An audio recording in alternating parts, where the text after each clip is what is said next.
के 2 टैंकर्स के ऊपर आईआरजीसी ने फायरिंग की है। इसको लेके काफी हल्ला गुल्ला मचा हुआ है, लेकिन वार्निंग सबके लिए थी कि निकलने की कोशिश मत करो, जो निकलेगा उसके ऊपर फायर किया जाएगा। अच्छा हुआ कि लाइट फायरिंग थी तो किसी की मौत नहीं हुई है, लेकिन इंडिया ने ईरान के एनवॉय को बुला के, यानी कि एम्बेसडर को बुला के उसको अपना प्रोटेस्ट दायर किया है। पर अब लग रहा है कि हालात काबू से बाहर हो चुके हैं और मुझे लग रहा है कि ये 22 तारीख जो डेडलाइन दी है ट्रंप ने कि अगर आपने डील नहीं की तो आपके ऊपर अटैक होगा, डील तो नहीं होगी साहब, डील तो होनी बड़ी मुश्किल है। और ले दे के 19, 20, 21 3 दिन बचे हैं, या 22 का भी आधा दिन ले लो, लेकिन ईरान तो घुटने नहीं टेकेगा। ये बात तो उसने क्लियर कर दी है, और ना ही वो न्यूक्लियर जो मटेरियल है वो देगा, ये होने वाला नहीं है। शायद कुछ लोगों को थप्पड़ खा के ना, क्या कहते हैं कि उनका इलाज कम होता है। शायद ट्रंप को कुछ और ज्यादा मार पड़ने की जरूरत है, और हो सकता है कुछ और ज्यादा उनके बंदे मरे जंग के अंदर, वो शायद उसका वेट कर रहा है। जब पागलपन बढ़ जाए तो कोई क्या करे। सबसे पहले बात करते हैं कि 2 इंडियन टैंकर्स के ऊपर बड़ी फायरिंग हुई है, बाहर निकलने की कोशिश कर रहे थे, और क्या हुआ ये पता नहीं, लेकिन आईआरजीसी ने फायरिंग किया क्योंकि हॉर्मुज फिर से बंद कर दिया गया है।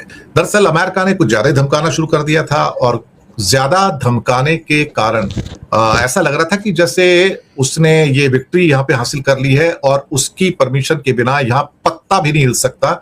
और जबकि आईआरजीसी ने कहने की कोशिश की थी कि हमने हॉर्मुज खोला था ताकि दुनिया में थोड़ी बहुत संबैलेंस आ सके, जहाज निकल भी सके, लेकिन उसके बाद जो अकड़ थी इस पागल आदमी की, ट्रंप की, और बढ़ती चली गई कि मैं तुम्हारे शिप भी नहीं जाने दूंगा, मैं कोई भी नहीं जानूंगा जब तक डील नहीं होगी, कुछ भी यहाँ पे नहीं होगा। तो फिर ऐसे पागलपन का जवाब फिर वही हो सकता है जो आईआरजीसी ने अब दिया है।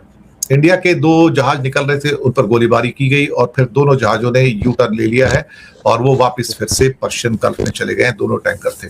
अच्छी बात है कि किसी भी क्रू मेंबर को चोट नहीं लगी और जहाज को भी कोई बड़ा नुकसान नहीं हुआ है। और इसके बाद दरअसल ईरान ने बोला है कि जो भी जहाज निकलेगा उसको आईआरजीसी की परमिशन लेनी पड़ेगी, उस आईआरजीसी की परमिशन के बिना आप यहां से नहीं जा सकते हैं। और एक बड़ा टफ पोस्ट दी गई है कि ईरान की नौसेना, यानी कि ईरान की नेवी, दुश्मनों को कड़वी हार देने के लिए तैयार बैठी है, और हम बता देंगे कि हम क्या कर सकते हैं, और हमें भी बता देंगे हम क्या करने जा रहे हैं। इस गोलीबारी के बाद जो वरीज हैं वो फिर से निकलनी शुरू हो गई हैं, तेल के दाम फिर से बढ़ने शुरू हो गए हैं, पीछे जो स्पॉट बाइंग चल रही है उसको लेकर। और बिना हॉर्मुज की खाड़ी के सारी की सारी दुनिया एक्चुअली देखा जाए तो साहब पूरी सूनी है एकदम से। अब ministry of external affair India की, उन्होंने ईरान के एम्बेसडर को बुलाया है, और बुलाकर उसके लिए एक प्रोटेस्ट दायर किया गया है। जी हाँ, ईरान के जो एनवॉय हैं यहाँ पर, यानी कि एम्बेसडर डॉक्टर मोहम्मद फथाली, उनको समन किया गया शाम को 6:30 बजे। और शायद एक डिप्लोमेटिक उनको एक क्या कहते हैं कि नोट दिया गया, या फिर ये कहा जाए कि उनको ये बताया गया कि आपके इस हरकत से हम जो है खुश नहीं है, हम नाराज हैं कि आप हमारे शिप के ऊपर गोलीबारी कर रहे हो। तो ये प्रोटेस्ट होता है कि प्रोटेस्ट दायर किया जाता है कि जो आप कर रहे हैं हम उसको प्रोटेस्ट कर रहे हैं, आप ये नहीं कर सकते। तो चीजें अब धीरे धीरे ऐसा लगता है कि थोड़ी बिगड़नी शुरू हो गई, और ये बिगड़ती हुई जो चीजें हैं ये शायद अब 22 तारीख के बाद आपको हो सकता है कि कुछ ऐसा होता हुआ नजर आए जो अपने आप में शायद क्या कहते हैं कि अनोखा भी हो सकता है, अद्भुत भी हो सकता है। लेकिन ईरान ये जंग हार जाए ये हो नहीं सकता, और अमेरिका ये जंग जीत जाए ये भी हो नहीं सकता। अब इसके बाद जापान और ऑस्ट्रेलिया के बीच में एक बड़ी डिफेंस डील हुई है, और ये डिफेंस डील जो है 11 वॉरशिप्स की, इसमें $7 बिलियन का समझौता है, और जापानी कंपनी 11 वॉरशिप्स बनाएगी ऑस्ट्रेलिया के लिए। इसमें 3 जापान में बनाए जाएंगे और 8 जो है वो ऑस्ट्रेलिया में बनाए जाएंगे।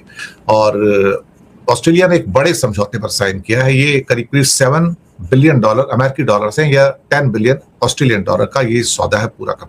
बताया जा रहा है कि 2014 में ये बाद में ये जापान और ऑस्ट्रेलिया के बीच में ये सबसे बड़ा डिफेंस का सौदा है। इसमें ऑस्ट्रेलिया के डिफेंस मिनिस्टर रिचर्ड माउल्स और जापान के डिफेंस मिनिस्टर शिंजिरो कोइजोमी ने इस पर साइन किए हैं। तो 11 मॉडर्न जो इसमें क्या कहते हैं कि वॉरशिप्स बनाए जाएंगे।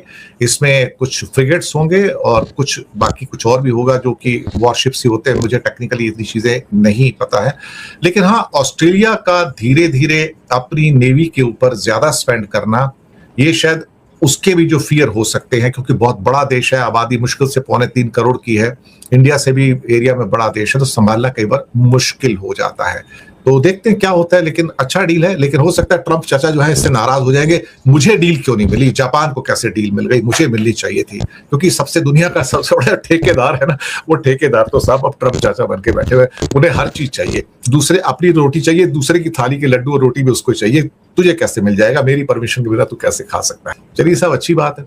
अब इसके बाद पाकिस्तान में फार्मर्स प्रोटेस्ट हो गया साहब, 100 से ज्यादा कस्बों में, शहरों में किसानों का गुस्सा फूट पड़ा, उन्होंने प्रोटेस्ट किया वहां पर, और सरकार के खिलाफ जो एंटी फार्मर्स जो पॉलिसीज हैं उसको लेके वहां पर उनकी पाकिस्तान किसान राब्ता कमेटी है, पीकेआरसी, पाकिस्तान किसान राब्ता कमेटी, उन्होंने इंटरनेशनल फार्मर्स डे के अवसर पर ये सब किया। सब किसान एकजुट हुए और सरकार की पॉलिसीज को उन्होंने अपोज किया है, और कई किस्म की जो डिमांड है उन्होंने रखा है।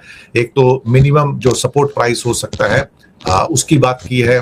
इसके अलावा फर्टिलाइजर पे उन्होंने बात की है जो बिल्कुल उनके पास बहुत कम मिल रहा है। जिन जिन शहरों में प्रोटेस्ट देखे गए उसमें लाहौर, मुल्तान, बहावलपुर, साहिवाल, सरगोधा, इसके अलावा हैदराबाद, सक्कर, लरकाना, थटा और कई बड़े बड़े शहरों में, और कई छोटे शहर भी ऐसे, पेशावर, स्वात, एबटाबाद, बनू, इसके अलावा क्वेटा, मस्तान, कलात, यहाँ पर भी बहुत सारा किसानों ने यहाँ पर पूरा का पूरा प्रोटेस्ट किया है।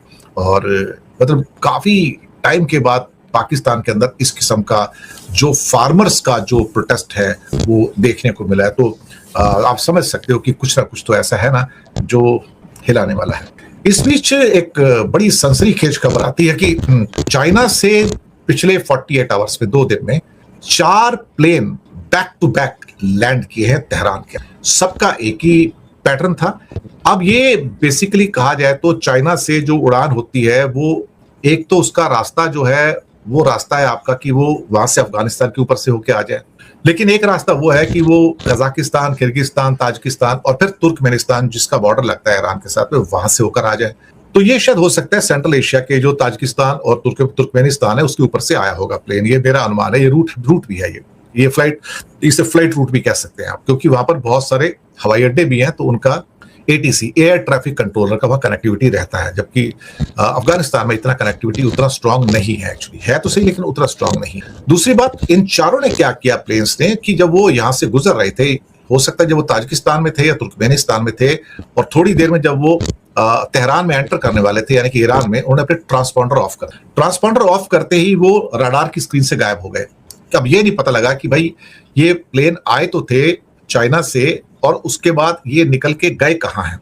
लेकिन इंफॉर्मेशन तो ये कह रही है कि ये देखा जाए तो तेहरान के अंदर लैंड किए, लेकिन उसके अंदर क्या सामान है इस बात का तो भाई अभी किसी को पता नहीं है। इस बात का किसी को पता नहीं कि उसके अंदर क्या सामान हो सकता है, लेकिन हो सकता है कुछ डिफेंस की चीजें हो सकता है कि कुछ और चीजें भी हो सकती हैं इसमें। ये अभी कहना जो है बड़ा मुश्किल है मुझे लगता है।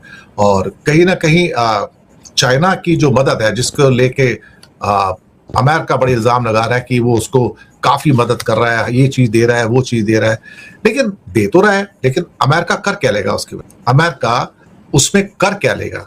कुछ नहीं कर सकता। इस बीच में ईरान जंग की वजह से ब्रिटेन के अंदर बड़ी टेंशन हो रही है लोगों को। वहां पे एक सुफियान ग्रुप की रिपोर्ट में आया है कि जहां पर बताया गया कि कोई वो ड्रोन, आगजनी और प्रॉक्सी हमले हो सकते हैं ब्रिटेन के अंदर।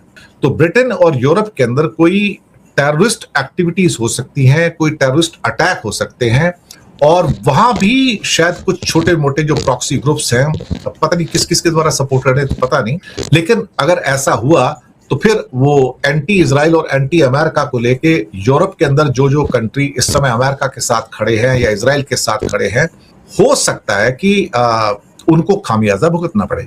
अभी लंदन में हमने देखा था थोड़े दिन पहले कि हमने रिपोर्ट भी किया था कि नॉर्थ लंदन के अंदर ज्यूज की एक चैरिटी थी, उनकी 4 एम्बुलेंस गाड़ियों में आग लगा दी थी, उसको फूंक दिया गया था। ये आपने देखा, ये anti you can say Semitism जो होता है ना, ज्यूज का विरोधी जो होता है, तो वो था। और यहां पर फिर बाद में पता लगा कि ये जूस के ऊपर हमले हो रहे हैं, ये हेट अटैक्स हैं, ये सारे के सारे जो हैं वो हेट अटैक्स हैं पूरे के पूरे। अब इस बात का क्या कहते हैं कि अंदाजा लगाया जा रहा है कि कुछ और भी ऐसे प्रॉक्सीज जो हैं जो लंदन में हैं या फिर यूरोप में है, वो अटैक कर सकते हैं। ईरान ने अपने हम्स को एक दफ़ा फिर बंद कर दिया। उसके बाद इंडिया के 2 जहाज वहाँ से अपना गुजरने की आज कोशिश कर रहे थे, तो उसके बाद ईरान ने अपनी जो पोस्ट गार्ड थी उन्होंने फायरिंग की और उसके बाद उन 2 अपना कहते हैं जहाज़ों को अपना वापस लौटना पड़ा। उसके बाद इंडियन मीडिया कहते हैं बड़ा गुस्से में आ रहा है कि अपना पाकिस्तानी जो जहाज़ है उनको वहाँ पर अपना हमसे अपना गुजरने की इजाज़त है, लेकिन इंडिया के अपना जहाज़ों को कहते हैं अपना टोटली कहते हैं वहाँ से गुजरने की इजाज़त नहीं मिल रही। और उसके बाद इंडियन मीडिया कहते हैं मोदी सरकार का भी कहते हैं आड़े हाथों ले रहा कि तुम लोगों ने ईरान के साथ ताल्लुकात अपना ख़राब कर लिए, अपना इसराइल के पीछे लग के।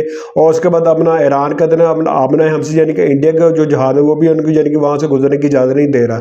तो बाकी आप इसी तरह के मजीद इंडियन मीडिया की रिएक्शन भी हमारे चैनल देखना चाहते हो तो हमारे चैनल को करें लाइक, सब्सक्राइब, शेयर कर दें। अगली वीडियो में आपसे दोबारा मिलते हैं।